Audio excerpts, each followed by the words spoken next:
लहरों से डरकर नौका पार नहीं होती और कोशिश करने वालों की कभी हार नहीं होती।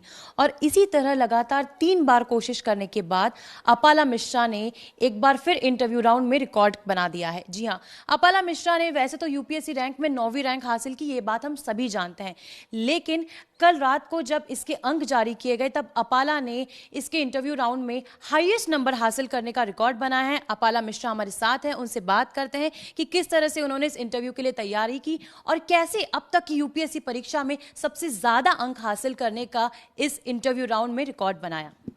अपाला, हमें बताइए कि कैसा महसूस कर रही हैं आप कि 9वीं रैंक हासिल करने के बाद अब एक और रिकॉर्ड बनाया है आपने। जी मुझे बहुत अच्छा लग रहा है और नवी रैंक के लिए तो मुझे अच्छा लग ही रहा था। लेकिन कल से जब इंटरव्यू के मार्क्स आउट हुए हैं तो मुझे और भी अच्छा लग रहा है कि मेरी जो इतनी मेहनत थी इंटरव्यू राउंड के लिए वो फाइनली उसने अपना रिज़ल्ट दिया। और मुझे लगता है इंटरव्यू ने बहुत मेजर रोल प्ले किया मेरी सक्सेस में। किस तरह का इंटरव्यू हुआ था, क्या कुछ हुआ था आपके इंटरव्यू में, चूंकि आपने बताया कि अब तक की सबसे ज़्यादा रैंक आपने नंबर आपने हासिल किए हैं इस इंटरव्यू में, तो कैसा था आपका इंटरव्यू का एक्सपीरियंस। जी मेरा इंटरव्यू का एक्सपीरियंस बहुत ही इंटरेस्टिंग था। मैं अगर एक वर्ड में डिफ़ाइन करूँ तो मेरा इंटरव्यू फोरनून सेशन में था, मतलब बिफोर लंच सेशन में। मैं लास्ट टू गो थी, मतलब मेरा आखिरी नंबर था। तो जब मुझे पता लगा कि मुझे आखिरी जाना है तो मुझे थोड़ी सी निराशा हुई कि मुझे बहुत इंतज़ार करना पड़ेगा वहाँ बैठ के। लेकिन जब मैं गई उस इंटरव्यू रूम में तो वो जो बोर्ड था और जो चेयरमैन थे वो सब लोग इतने अच्छे और इतने पॉजिटिव थे और इतना कॉर्डियल एटमॉस्फेयर था वहाँ पे कि मुझे बिल्कुल भी ऐसा महसूस नहीं हुआ कि एक एग्ज़ाम चल रहा है, बल्कि वो एक कॉन्वर्सेशन जैसा था। एक बहुत ही स्मूथ और मैच्योर कॉन्वर्सेशन थी। तो बहुत अच्छा लगा। तो आपने कितने नंबर इसमें टोटल हासिल किए हैं और अब तक का हाईएस्ट रिकॉर्ड क्या रहा है, और आपने इस रिकॉर्ड को कितने नंबर हासिल करके तोड़ा। मैम मेरे इंटरव्यू में मार्क्स आए हैं 215। जहाँ तक मुझे जानकारी है शायद 212 नंबर थे, जो बहुत आगे चल रहे थे। और कहीं ना कहीं मेरे मन में भी था कि काश मेरे 212 नंबर आ जाते। 212 का मैं एक टारगेट लेके चल रही थी अपने मन में।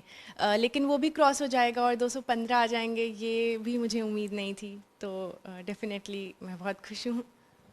आपके पेरेंट्स ने आपके लिए किस तरह से तैयारी की, क्योंकि आपने बताया कि आपके कमरे में जब हम गए कि किस तरह से आपको अंडर 50 तो आना ही है, इसकी तैयारी पिछले 1 साल से चालू हो गई थी। जी बिल्कुल। मुझे लगता है मेरे पेरेंट्स को मुझसे कई ज़्यादा भरोसा था। और स्पेशली मेरी माँ ने 1 साल पहले ही मेरे कमरे में लिख के लगा दिया था कि तुम्हारी 50 के अंदर रैंक आएगी।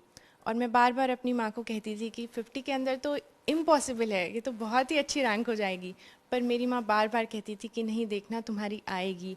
और उन्होंने हालांकि एक साड़ी तक खरीद के रखी थी मेरे लिए कि जब तुम ज्वाइन करोगी तब ये साड़ी पहनना। तो मुझे लगता है मेरी माँ को बहुत ही ज़्यादा विश्वास था मुझ पे। और आज वो विश्वास फाइनली रिजल्ट लाया है। तो विश्वास के साथ साथ एक्सपेक्टेशंस भी आए थे, तो क्या कुछ महसूस हो रहा था जब आप इंटरव्यू राउंड के लिए अंदर जा रही थी। एक्साइटमेंट थी, नर्वसनेस था, कैसी फीलिंग थी, प्लीज़ हमें बताइए। अ, जी चूँकि मेरा इंटरव्यू लास्ट में था, मतलब मेरा छठा नंबर था इंटरव्यू देने का। तो 2-3 घंटे इंतज़ार करने तक मेरी एनजाइटी थोड़ी कम हो गई थी। मैं थोड़ा काम डाउन कर गई थी इंटरव्यू में। और डर तो बेशक लगता है वहाँ घुसने के पहले, जब हम उस बिल्डिंग में घुसते हैं तब थोड़ी एंशियसनेस होती है। पर एक तरह से एक कामनेस भी थी और एक कॉम्पोजिशन भी था कि नहीं, इंटरव्यू के लिए बहुत मेहनत की है, बहुत प्रैक्टिस की है। तो अभी जो भी है अपना बेस्ट देकर आना है। तो यही इसी सोच के साथ मैं अंदर घुसी। तैयारी कैसे की थी आपने, परीक्षा की तैयारी कह लीजिए या फिर इंटरव्यू राउंड की तैयारी कह लीजिए, ओवरऑल किस तरह की आपकी तैयारी थी। देखिए ओवरऑल की तैयारी में तो मैंने स्टार्ट किया थोड़ा। सबसे पहले तो मैं घर आई और मैंने सोचा कि मैं घर से पढ़ाई करूँगी, क्योंकि शायद पेरेंट्स का होना एक तरह से एक इमोशनल सिक्योरिटी देता है, जो कि मेरी मेंटल स्टेबिलिटी के लिए बहुत फ़ायदेमंद था। तो मैंने घर में आके प्लानिंग किया कि कैसे प्रीलिम्स के लिए चलें, मेंस के लिए चलें और इंटरव्यू के लिए चलें। और जहाँ तक इंटरव्यू की बात है तो मुझे लगता है इंटरव्यू में बहुत इंटेंसिव स्टडी चाहिए। आपको बहुत इन डेप्थ नॉलेज होनी चाहिए अपने बारे में, अपने बैकग्राउंड के बारे में। जैसे मेरे पिताजी आर्मी में हैं, तो उसके बारे में मुझे बहुत ज़्यादा प्रिपेयर करना पड़ा था। अपने फादर के साथ बैठ के मैं तैयारी करती थी। और मुझसे इंटरव्यू के दिन आर्मी पे सवाल भी पूछे गए तो मुझे लगता है अपने बारे में तैयारी करना बहुत ज़रूरी है। आप डेंटिस्ट भी हैं, तो डॉक्टर होने के साथ साथ पढ़ाई करना, पढ़ाई के लिए समय निकालना कितना मुश्किल था? आपने इन दोनों चीज़ों को बैलेंस करके कैसे मैनेज किया? जी 2018 से मुझे लगा कि मुझे फुल डेडिकेशन के साथ यूपीएससी की तैयारी करनी चाहिए। तो मैं घर पे बैठ के एकदम पूरी तरह से यूपीएससी की तैयारी करने लग गई। फ़ायदा मुझे मेडिकल फील्ड का ये हुआ कि चूँकि मेडिसिन में हम बहुत ज़्यादा पढ़ाई करते हैं, तो एक तरह से पढ़ाई करने की आदत बनी रहती है, बड़ी बड़ी किताबें पढ़ने की आदत बनी रहती है, और एक जो हार्ड वर्क का एलिमेंट होता है, मुझे लगता है वो आ जाता है। तो उसने मुझे एक तरह से सपोर्ट ही दिया है मेरे बैकग्राउंड ने।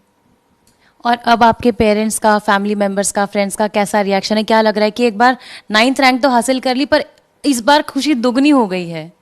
जी सब लोग बहुत ही खुश हैं, और कहीं ना कहीं कल से मेरे पास दोबारा कॉल्स आने लग गए हैं इंटरव्यू के लिए, बधाइयाँ देने के लिए। कहीं ना कहीं मेरे दोस्तों ने भी मुझ पे विश्वास रखा, उन्होंने बार बार मुझे कहा कि नहीं, इंटरव्यू में तो आप अच्छा स्कोर करोगे।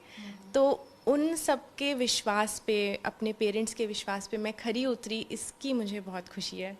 एक सक्सेस मंत्रा और एक मैसेज जो आप देना चाहेंगे सारे एस्पिरेंट्स को?